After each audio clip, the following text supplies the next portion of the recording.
understand who the fuck I am on this US land. I let my hair grow, then I cut it off. Put a couple lines in it, cause you know I'm never coming soft. I do a lot of shows and I get a lot of stares. I got a lot of haters, but really who cares? Yeah, shout out to my boy, the Starving Artist, for providing that track for us. Guys, I am Mitch Valentine. Welcome to the first ever edition of Mitch Please. I am so excited to be doing this. I've been wanting to do this for a real long time. And I also got to give a shout out to the guy behind the keyboard, the guy making sure I sound as good as I can, my producer, Marcus Arias. Hard to say his name, but he's a great guy. He's making it happen. And I'm going to tell you guys, I know there's a lot of shows like this out there. And what makes this different is, I've experienced a lot of things that a lot of people haven't experienced. For the last 10 years, I've pursued professional wrestling, theater acting, stand-up comedy. I've been on national television. I even dated a WWE Hall of Famer. And I'm going to share so much of my experiences and my stories with you guys. And I thank you very much for listening, for sharing, for liking Mitch Please on Facebook, for subscribing to youtube.com/TheMitchValentine. I can't thank you guys enough. And, I couldn't think of a better guy for my first guest than a man, a guy, a boy, a gentleman that I've traveled up and down the roads of Northern California with, and just one of my best friends, and that's Mike Shupe. And you're going to hear him here. He's my first guest. Last night we actually went out and checked out the Chico Comedy Festival, and it was great, man. We stopped by the B Street Bar, and we ended up at the Blue Room Theater, and we got to see some of the guys perform. And one guy that really stood out, Mark Smalls, just a hilarious comedian from San Francisco. To me, stole the show. And also, Drunk Batman was there, and some of the locals like Don Ashby, and they're great, man. And I hope to have some of those folks on this show down the line, because guys, this show it's going to be all over the place. We're going to talk about pro wrestling. That's my true passion and love, and has been since I was 12 years old. We're going to talk about music. We're going to talk about comedy. We're going to talk about movies, television, everything under the sun, I'm excited, and right now, what I want to do is I want to go ahead and jet over to our first interview with Mike Shupe. I think you guys are really going to enjoy this, and let's get right to it. All right, first ever episode of Mitch Please. I can think of no better first guest than a guy that, I've known you since 2007. We spent your bachelor party together in 2008, but we're not going to talk about that. We're gonna start in 2010 when me and this guy right here, we started training together at the PCW Work Farm. My first guest here at Mitch Please, Mike Shupe. What's up, Mitch? What's going on, Shupe? Oh, not much. What a night last night, bro. Yeah. It was your once a time every 3 months. That's right. We only hang out once every 3 months now because as most people know, I'm taking a little break from the wrestling business. So as you take a break from the wrestling business, you take a break from the people in the wrestling business. That's just the way it goes. It's nothing personal. It's just, you're involved every weekend with the wrestling show, and I'm not. So, right. The time is not we're not as together as much as we used to be. No. And but going back to 2010, man, let's talk about 2010, because we started training. We brought the PCW Work Farm back really together, and we started training together with of course Mr. Primetime Zack Reeb as our trainer. Right. Now I want to know, and I want you to be completely honest here. This is Mitch Please. Everything is always hashtag Mitch Please, and it's always raw, and it's always going to be honest and up in your face. And I'd want nothing held back ever. All right. So shoot, training with Mitch Valentine in 2010. What was going through your mind, man? What was your thoughts on the whole ordeal, man? We spent 6 months training together. So before we eventually would wrestle our first match together, which we'll get into. Right. So I was a little nervous because of before the Work Farm came, we were training together with Brian Cage in his ring, and I remember just taking some moves from you, and I'm gonna be honest, you hurt me quite a bit.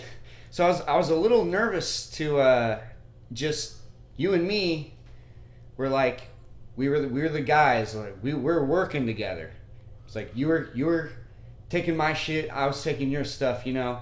And gotta say real quick, going to that Brian Cage ring, because you bring that up, right? And real cool of Brian Cage, man, because what happened was he had got signed by WWE, and this was right around that time. He had got signed by WWE. He had his MWF ring set up in Durham, like outside somebody's house, right? Yeah. Yeah. And we can go to the MWF stuff if you'd like, maybe another time. I want to really focus on our time together in the ring, but Brian actually let us use that ring while he was in WWE, while that ring was still set up in Durham. Like, I actually had access to go out there and train. I can't thank Brian Cage enough for that, really, because I got a lot of bumps in that ring before the work farm opened up in 2010. Yeah. I got a bumps and stuff in that ring, so I do remember that. But back to what you were saying, man, training together and getting ready for that first match in 2010. Yeah, that first match, I remember training. It was twice a week with you.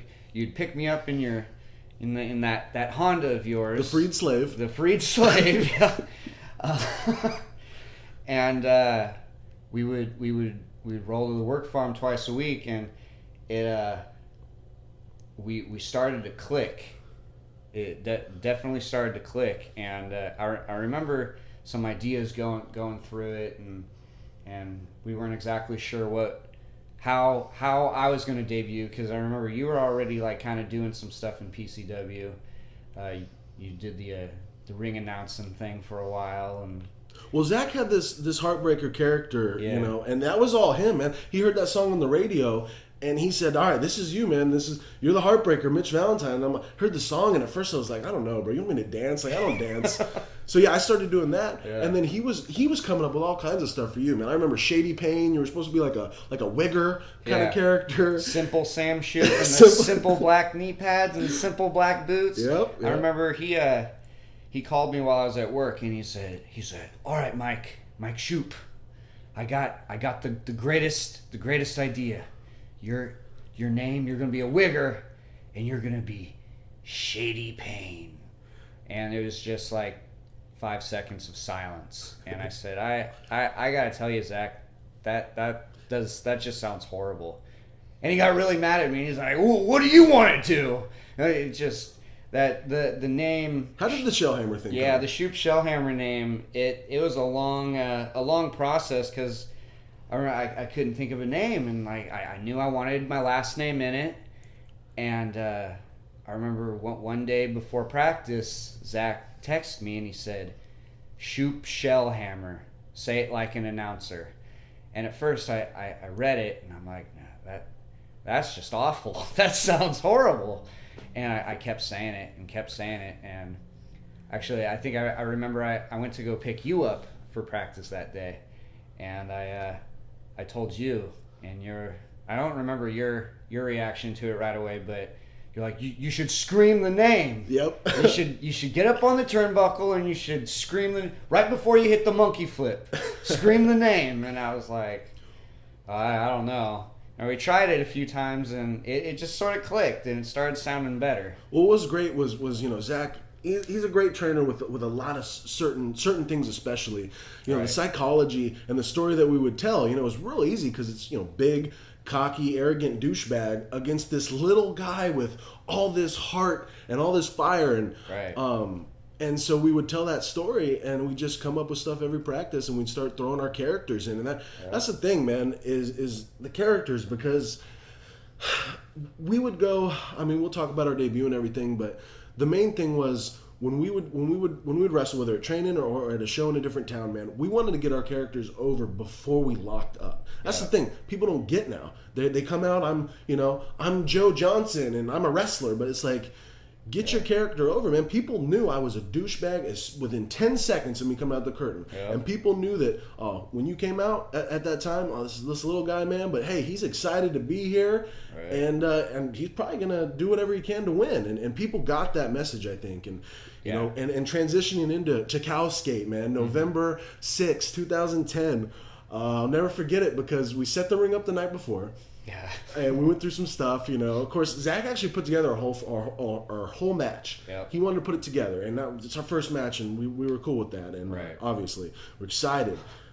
We promoted the show. Basically, it was me and you promoting the whole show in Chico. Yep. And set the room the night before, the day of, right? Yeah. We go over there the day of. Now, there was a birthday party going on at Cal Skate. And this is about 2 o'clock. Show starts at 8. It's about 2 o'clock. There's a birthday party. Right. And we show up. And we have this idea, and of course we talked to the owner at Cal Skate, and we said, Shupe's gonna come out there with flyers and promote and on roller skates, and he's skating around Cal Skate, passing out flyers. Come to the show tonight, Yep. And he would get on the rink and start skating around. And then I came in, and this is all documented on video. We might upload this one day on youtube.com/TheMitchValentine. We might actually upload this. That is good. I show up and I beat the crap out of you on skates in the rink, bro. The kids are, and the ring's set up too in the middle of the rink. So beat the crap out of Shupe in front of all these kids. I gotta interrupt you real quick. I'm skating around, and I see my brother and his friends.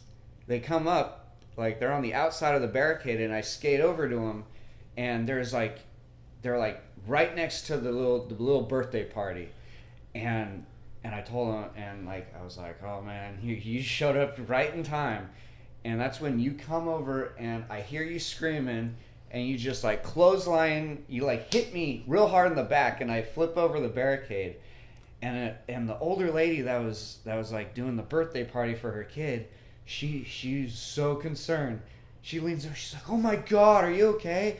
What is that guy's problem? Someone needs to kick him out. Right, and what happened was I went over to the microphone, the live mic, grab it from the DJ, and I start cutting a promo on you, and you get in the ring. You take your skates off. Right. You mean business. When the rollerblades come off, business is about to pick up. Yeah. You took your rollerblades off, you rolled in the ring. Now all the kids are scattered around the ring, man, up against the guardrail. I'm on the mic, and you're telling me to get in that ring, and I throw the mic down, and I get in there and take an arm drag and powder out, and all those kids are chanting, chicken, chicken. Yeah. They're going crazy for it, man. I was like, oh my God, we definitely have something here.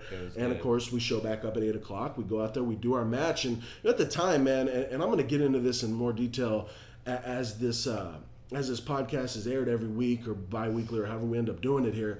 But, I already had massive heat, bro. Yeah. Everyone's Right away. like, fuck Mitch Valentine. Excuse me. I dropped it. I dropped the first F-bomb in the Mitch Please history right there. And what a way to do it.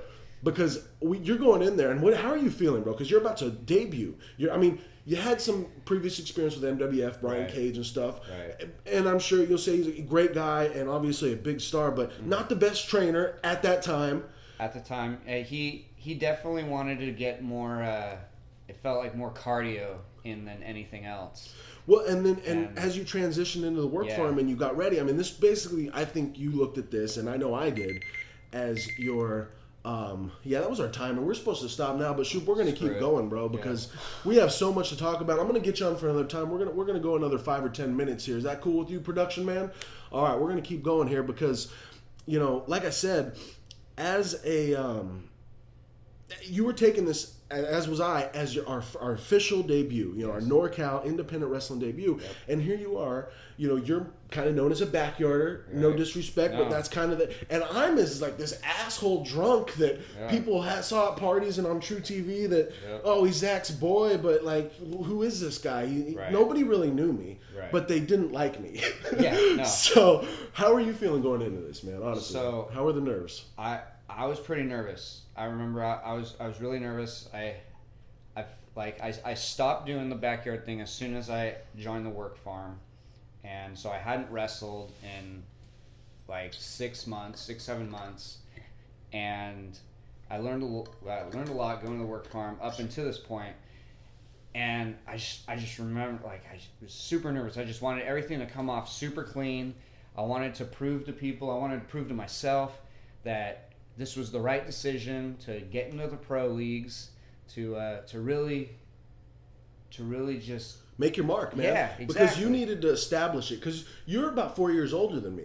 And so you were 26, 27 at the time. So it was you got to make your mark, and you got to make it now, and you got to start getting it going. And what I remember about that day is it was actually really relaxing because we set the ring up the night before. So we go to the gym, we're chilling in the hot tub, right? We're chilling, we're talking about everything, we're excited, and then my music hits, right? I'm out first.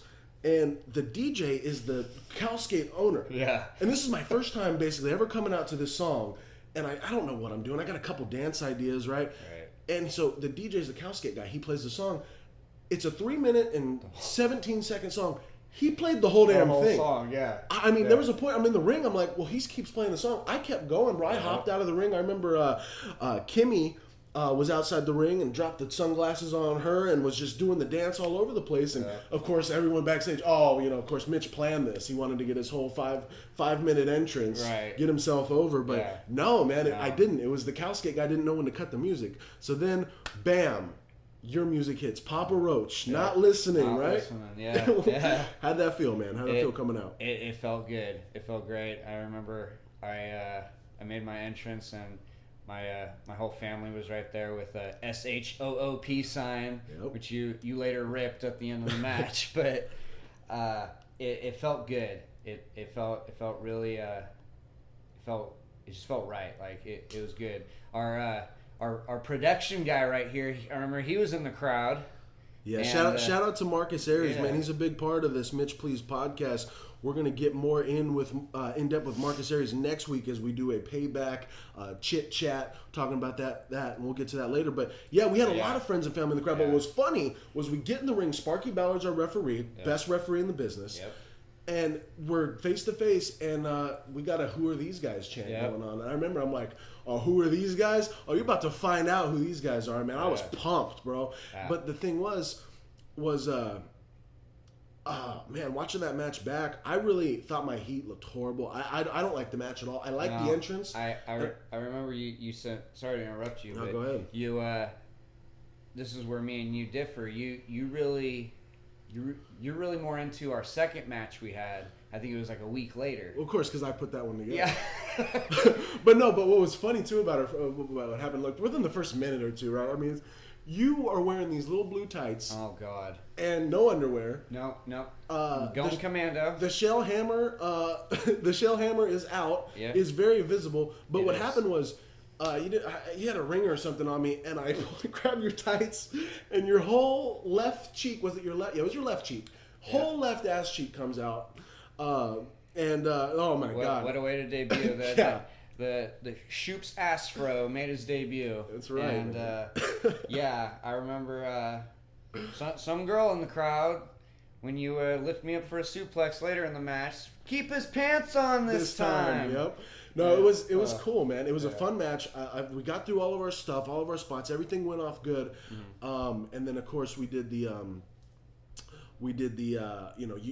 I hit you with a stalling suplex, bam, laid on you. I'm the baddest man on the planet. You hit that roll up 1, 2, 3. The crowd pops huge. I mean, it was big. Yeah. They popped. They didn't know us. They popped for that. Yeah. And then you roll out, and then I throw a big fit. And we get back there, and everyone says, "Hey, great job, guys!" You know what I mean? Which is what you want. They definitely knew who we were by the end of the match. Yeah, and definitely Shupe. And anything else you want to touch on that before I wrap us up here? Because I want to touch on a few other quick things, and I'm definitely going to have you back on, Shupe, because we have so much to talk about, bro. For sure. Like literally, we just spent 10 or 12 minutes just talking about our first match. One thing. And we had like 7 or 8 matches, singles matches, tag matches, main events, everything.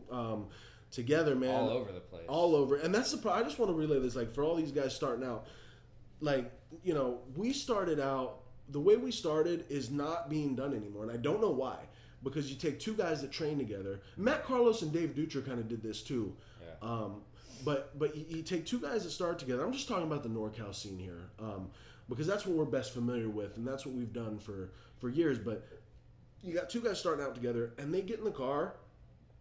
And they go to training together every week. But then they get in the car every weekend and they're driving to a different show for probably no money just to get their names out there and probably wrestle each other. I know CM Punk and Colt Cabana are very well known for that. They've obviously traveled all over the world doing it together. Right. But I mean, that's what I felt like we were, bro. I felt like we were the NorCal CM Punk and Colt Cabana starting out because we were driving around to Reno and Sacramento and Stockton and Clear Lake and all these places in California just having a blast, man, wrestling each other. And we always told a great story and had one of the better matches on the show. And I don't know what it was about me. It was just probably all the time we spent training together. But what do you think it was about me and you in the ring together and why we had such good chemistry? And I just I think it was, like you said, we knew each other before before the work farm opened up. We were kind of more acquaintances than friends. Then we became training partners in the ring, in the gym. Like we were around each other. We were basically married to each other for a good while, and I think that just helped with the chemistry. We both knew exactly what we wanted. We wanted the same thing, and we just wanted to blow up quick, and when we did. Yeah, we did so much together. I mean, because really, yeah, we went to the gym together. We watched footage together. We'd be in the car together, training together. I mean, we slept with women together, bro. I mean, we did it all Another together. story Man. for another time. That is definitely another story for another time. Most people, yeah, they know the history, the legend, yes, of the Bloody Gangbang Brothers. But guys, we're gonna end right there because we do have so much to talk about. Let's keep them wanting more, Shupe, because we do have so much more to talk about. I do want to get you back here on the Mitch Please podcast, man. And while I'm taking us out here, go ahead and plug your Twitter, man, your Instagram. What do you want the fans, the listeners, everyone? Where can they find more out about Mike Shupe Shellhammer? What are you going by these days, anyways? So I'm kind of getting away from the Shupe Shellhammer. It's a little cheesy, and I definitely I've been doing the Mike Shupe thing in PCW. We're trying to get a match with PCW. New president Taylor Gregory doesn't want me involved, but that's another story for another time as well. You can find me on Twitter at ShellhammerTime. You can find me on Facebook at facebook.com/Shupe Shellhammer or /Mike Shupe, either one. YouTube.com/ I think it's just Shupe Shellhammer. It's been a while since I've uploaded anything, but those are the three different main social media ones. Instagram and Snapchat at Mike Shupe 101.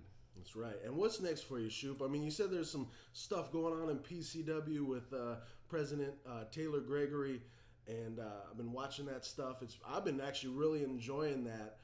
You know, you're not wrestling. You're out there. You're trying to basically sabotage the PCW shows right now. When is the next PCW show? So we have our Living the Dream contest on May 7th, I believe.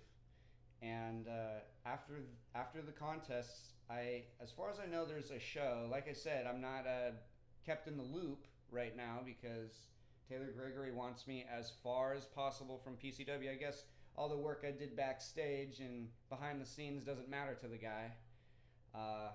He just wants to throw money at problems and whatever, you know. Okay, so Living the Dream May 7th, Shupe. Let's actually encourage encourage people. Let's encourage people. Okay, it's $50, and I'm going to talk more about this too, real quick. And you know more about this than I do, but it's $50, right? Correct. Now you get in there. Go ahead. Tell us about Living the Dream. So Living the Dream, we have it every year. $50 gets you in.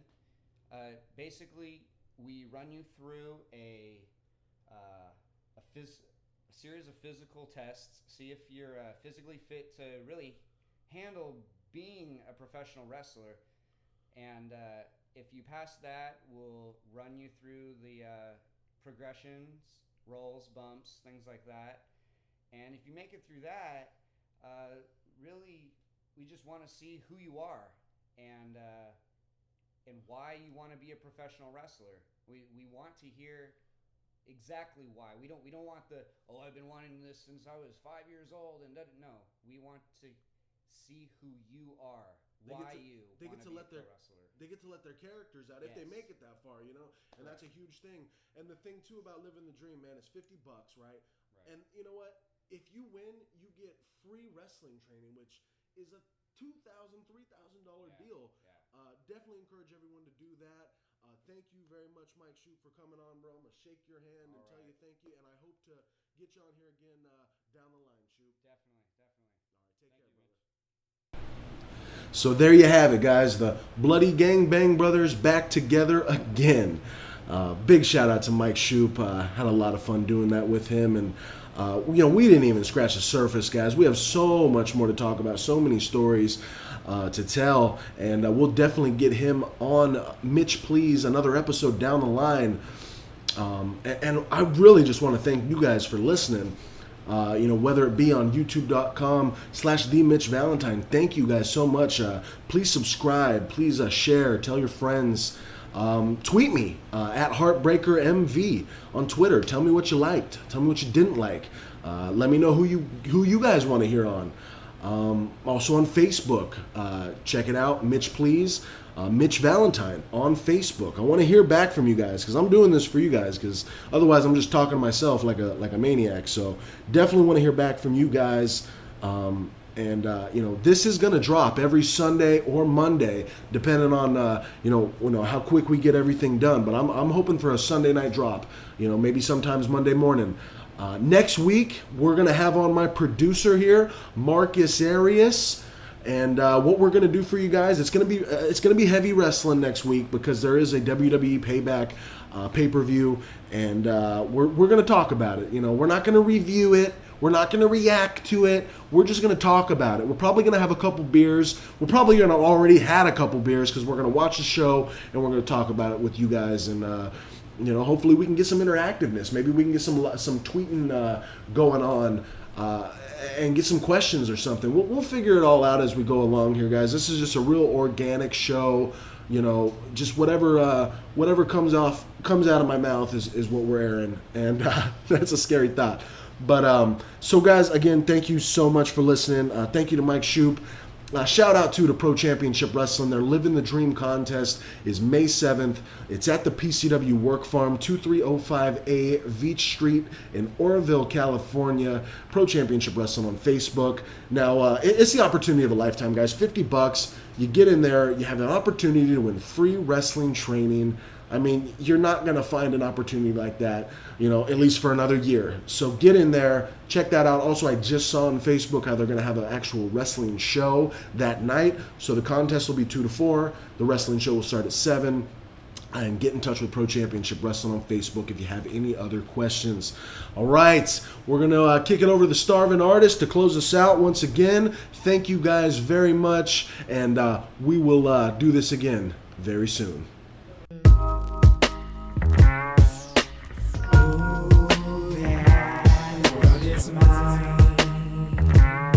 She's mine, yeah, the world is mine.